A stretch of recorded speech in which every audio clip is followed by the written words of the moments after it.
देखिए आपने देखा होगा कि लेंस जो होता है वो दोनों तरफ से आपको दिखाई देता है, ठीक है।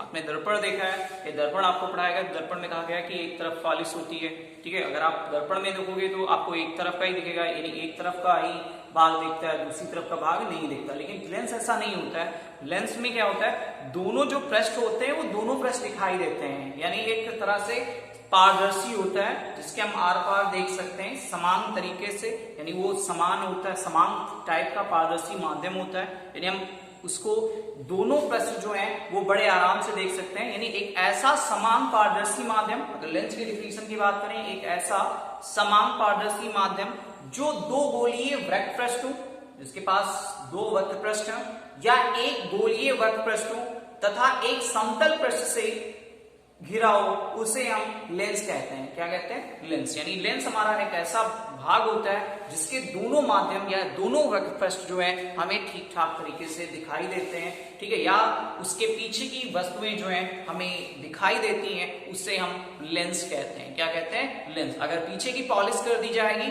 तो फिर वो क्या, वो दर्पण हो जाएगा। क्या हो जाएगा? वो दर्पण हो जाएगा, ना कि वो लेंस होगा। क्लियर हुई बात? तो लेंस एक ऐसा माध्यम होता है जिसके दोनों तरफ से हमें दिखाई पड़ता है, या दोनों वक्र पृष्ठ हमें दिखाई पड़ते हैं, उसे हम लेंस कहते हैं। तो लेंस जो होता है दो प्रकार का होता है, जिससे आपको पढ़ाया गया दर्पण, तो दर्पण भी दो प्रकार का होता था, उत्तल दर्पण एंड अवतल दर्पण। उसी प्रकार लेंस भी दो प्रकार का होता है, उत्तल लेंस तथा अवतल लेंस। अब पढ़ते हैं नंबर फर्स्ट उत्तल लेंस। उत्तल लेंस क्या होता है? ये जो लेंस होता है, ये उत्तल लेंस बीच में मोटा तथा किनारों पर पतला होता है। जो उत्तल लेंस की खूबी होती है, ये बीच में मोटा होगा और किनारों पर पतला होता है, उसे हम उत्तल लेंस कहते हैं।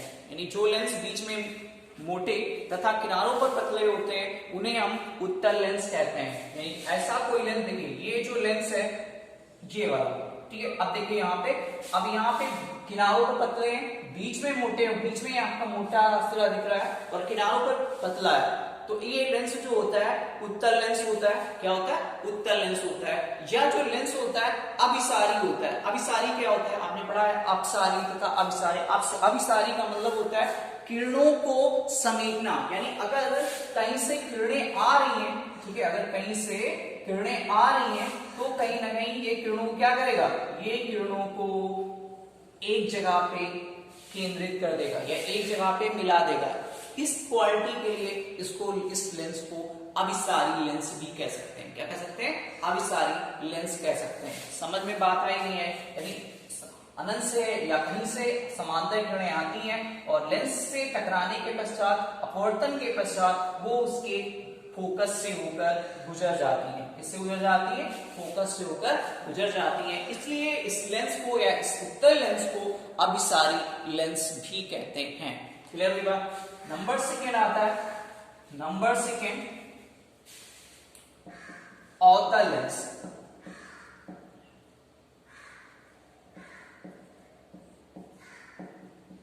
अवतल लेंस, ये लेंस क्या होता है?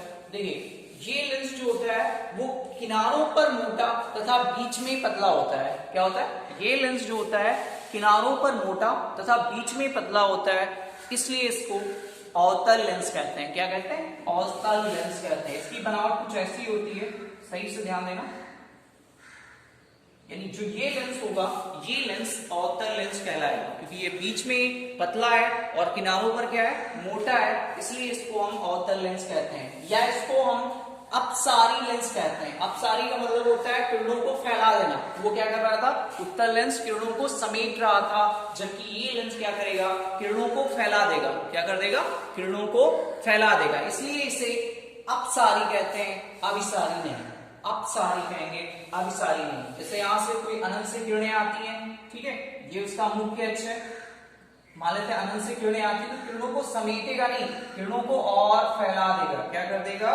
किरणों को और फैला देगा, ठीक है, इस तरह से। अब देखिए ये जो सारी की सारी किरणें दूर जा रही है, कहां जा रही है? दूर जा रही है। तो दूर जाएंगी तो ये किरणें मिलेंगी नहीं, और जब मिलेंगी नहीं तो प्रतिबिंब नहीं बनेगा। इसलिए इन किरणों को थोड़ा हम पीछे बढ़ाते हैं आभासी रूप से, और ये किरणें जाके फोकस पे मिलती नजर आती है। ठीक है, यानी जो एक लेंस होता है, ये जो लेंस अवतल लेंस जो होता है ये अपसारी लेंस कहलाता है। क्लियर हुई बात? ठीक है, उसके बाद तो आपको समझ में आया होगा लेंस क्या है। लेंस एक ऐसा समान पारदर्शी माध्यम होता है जो दो वृत्त पृष्ठों या एक वृत्त पृष्ठ, वृत्त पृष्ठ क्या होता है, ऐसा पृष्ठ वृत्त पृष्ठ कहलाता है, ये और एक समतल पृष्ठ, ये समतल हो गया, ये वृत्त पृष्ठ हो गया। ठीक है, तो लेंस एक ऐसा समान पारदर्शी माध्यम होता है जो दो वृत्त पृष्ठों, दो वृत्त पृष्ठों मतलब ऐसे और ऐसे, ऐसे ही तो होता है, या एक वृत्त पृष्ठ, तो एक वृत्त पृष्ठ ऐसा हुआ और दूसरा एक समतल पृष्ठ, तो ये भी लेंस क्या कहलाएगा, लेंस ही कहलाएगा। समझ में बात आई नहीं है? ठीक है, तो दो वृत्त पृष्ठ या एक वृत्त पृष्ठ एक समतल पृष्ठ से घिरा हुआ होता है, उसे हम लेंस कहते हैं। क्या कहते हैं? लेंस। ठीक है, तो लेंस दो टाइप के होते हैं, उत्तल लेंस एंड अवतल लेंस। चलिए कुछ और पढ़ते हैं।